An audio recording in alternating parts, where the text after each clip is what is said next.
of Musha Shugyo. Right? Musha Shugyo means the warrior's quest, and there's a couple of different ways to look at this thing. Often, it's the swordsman who leaves the dojo and wanders the countryside and has experiences, right, to understand how those lessons apply to different areas and realms and whatnot, should one survive long enough, right? But the way I was introduced to and taught about the Musha Shugyo, this warrior's quest, um, wasn't the way most people think, right? It wasn't about this wandering from place to place, testing one's skills, right? Um, the deeper lesson was something else, right? The way it was presented to me was in that the warrior leaves the comfort of certainty, right? He or she steps into unfamiliar territory where predictable answers no longer exist. Okay. This is Stephen Hayes going to Japan, assuming that rent and everything else we're not even talking about martial arts training yet, assuming that rent and the monetary system and all this kind of stuff worked the same way it did here in the States. And what he thought was a year comfortably of finances to get him through was shot in less than 3 months. Okay. Different culture, different language that he knew, kind of very, very different. Right. This was Takama Sensei going to China. Right. There's lots of references to this. Even Hatsumi Sensei, with all of his black belts and Menkyo Kaiden in different types of martial arts, right? Dropping it all and just diving headfirst into training with Takamatsu and just getting his ass torn up, right? Here's this cocky guy that has all of these abilities that aren't worth a shit against this guy who's teaching him real Budo and not this tough guy stuff. Not that he didn't have skills. Absolutely had skills. He just found somebody and decided to train with him that just wrecked it all. Okay. That's very unstable. And that's the point. Okay. The point is letting go of the guardrails, letting go of the handrails, and stepping into unfamiliar territory where predictable answers, comfort, right, those kind of things no longer exist, right? We're literally destabilized. Okay. And that's the point. That's the point, because in that process, right, the warrior learns to observe, to adapt, and to regain equilibrium. Okay. Over time, he begins to see patterns, even in chaos, right? And confidence emerges. This is the same process that we every one of us has gone through this at least once in our life. It was called birth. The infant doesn't know language, has no relative understanding or connection to anything in the world. Everything is just light, shape, sounds, noise, experiences, or whatever. And we literally had to make sense out of things that now we walk around the world in our egocentric sense of sureness, right? Talking about, well, that's just common sense. Everybody knows that. Not true. Okay. It was a really good movie a bunch of years ago that came out. Antonio Banderas was in this. He played this Persian prince who was an asshole. His dad kicked him out of the kingdom, sent him off to train in the Norse countries with the Vikings and those guys, right? Just living in freaking cold and freezing. And And they just picked on him like he didn't know the language. The king in this Norse kind of thing, right? Knew his dad, right? This other king, whatever his title was, right? And agreed to take this snot-nosed little bastard who was going through the wealth, getting drunk, sleeping around, all kinds of stuff, and was in no way, no shape or form, any kind of quality to be able to take over when dad died. Dad figures, look, he's either going to toughen up or he's going to die in the process. Either way, my problem is solved. So he sends him on the whole movie, right? And the whole movie is about, from the very beginning, not understanding the language, sitting around the fire, that kind of stuff. And he goes from frustration to actually starting to pay attention and starting to recognize things and starts to understand the language, starts to understand the customs, starts to, and ends up becoming a respected warrior within their ranks. So when he goes back, it's a very different person. That whole movie is about the Musha Shugyo. Highly recommend it, right? Um, just because there's more to it than just this neat storyline. The storyline is about, unwillingly, this guy becomes a warrior in spite of himself. Okay, the Musha Shugyo typically is taken on knowingly, and we can still do it in our world. We just have to step out of the comfort zones that we've surrounded ourselves with, as though they were castle walls, right? Shake up the training a bit, those kind of things, right? So again, the warrior leaves the comfort of certainty, right? Steps into unfamiliar territory, that kind of stuff, right? And over time, right, the same kind of confidence and sureness grows out of that.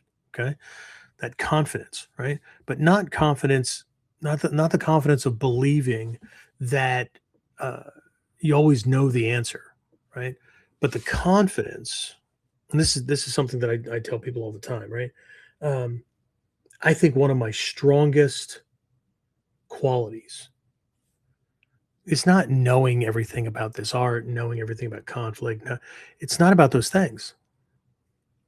It's knowing that I have a skill set that when shit goes sideways,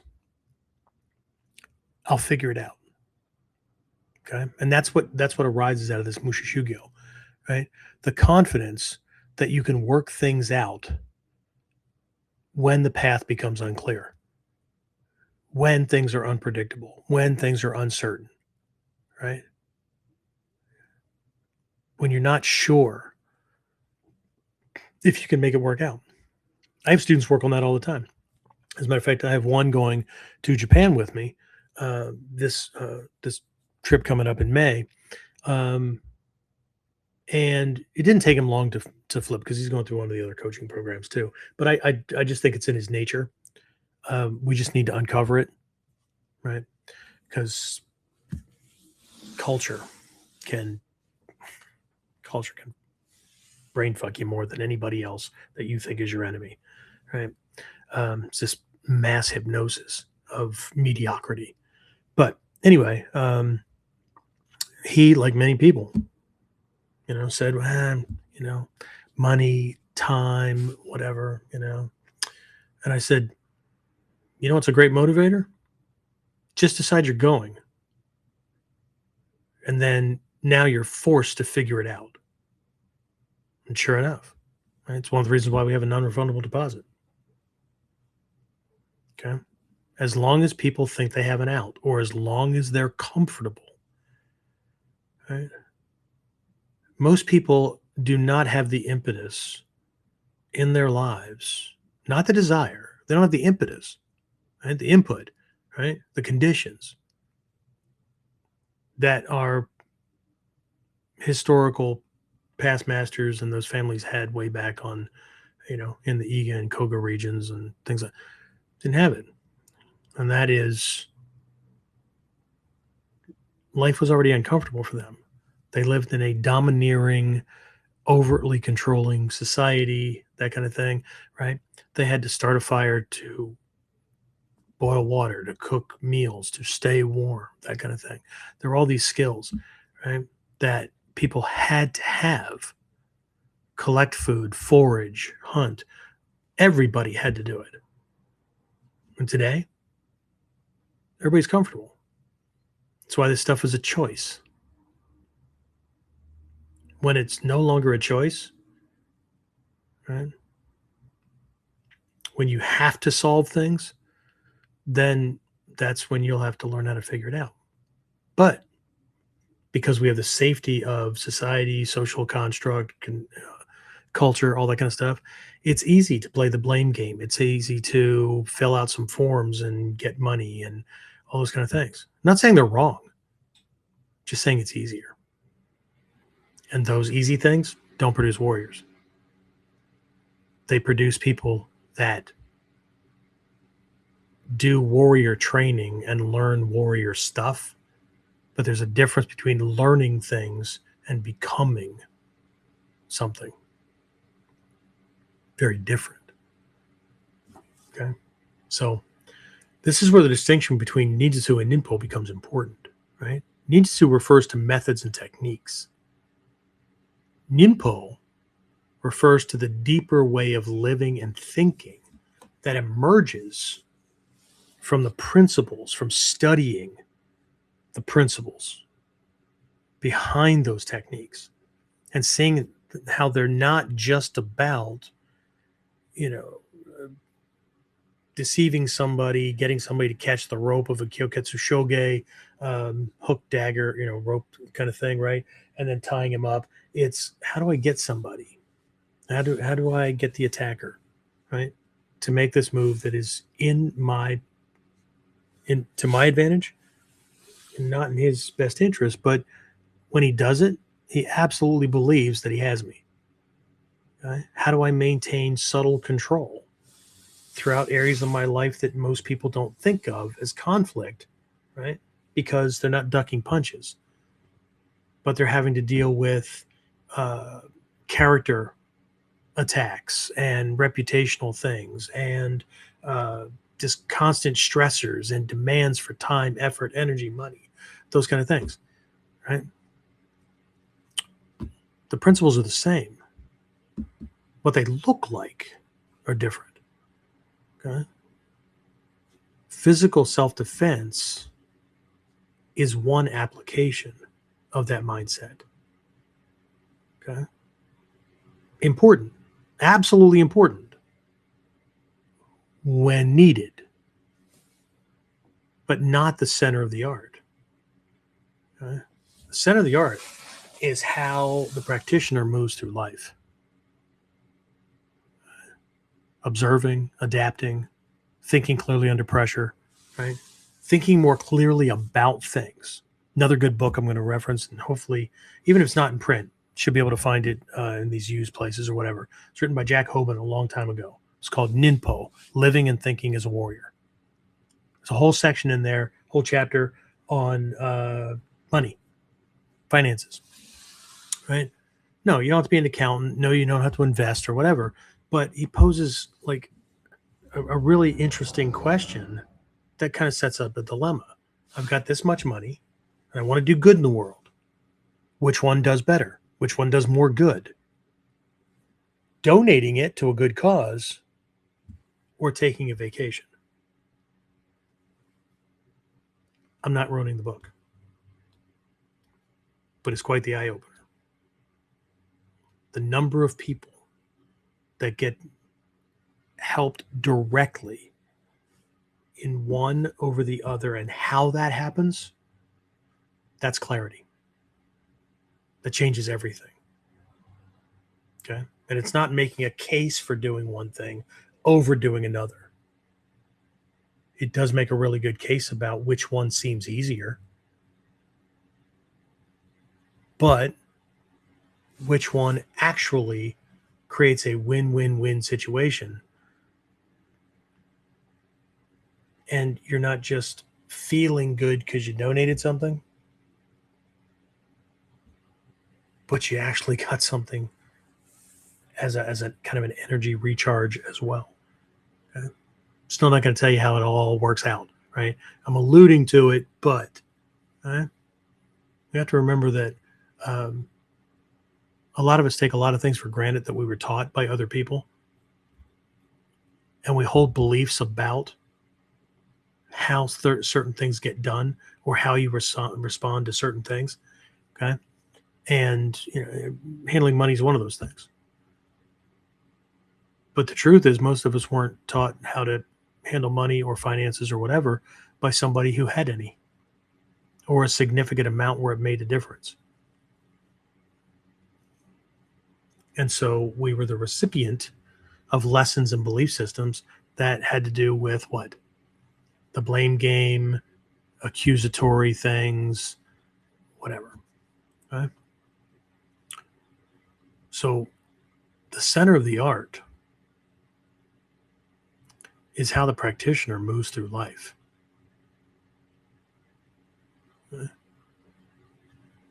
Living, thinking, observing, adapting, right? Thinking clearly under pressure. Huh? So living as a ninja doesn't mean constantly prepared for combat. Doesn't mean constantly preparing for combat. Huh? It means learning how to move through an unpredictable world with awareness and the ability to adapt as adaptation is necessary. Huh? Because let's face it, reality rarely, if ever, gives us guarantees. Yeah? The goal of training is not to eliminate uncertainty. The goal of training is to develop the kind of mind that can navigate it. Right? The ninja doesn't train for certainty. The ninja trains for reality.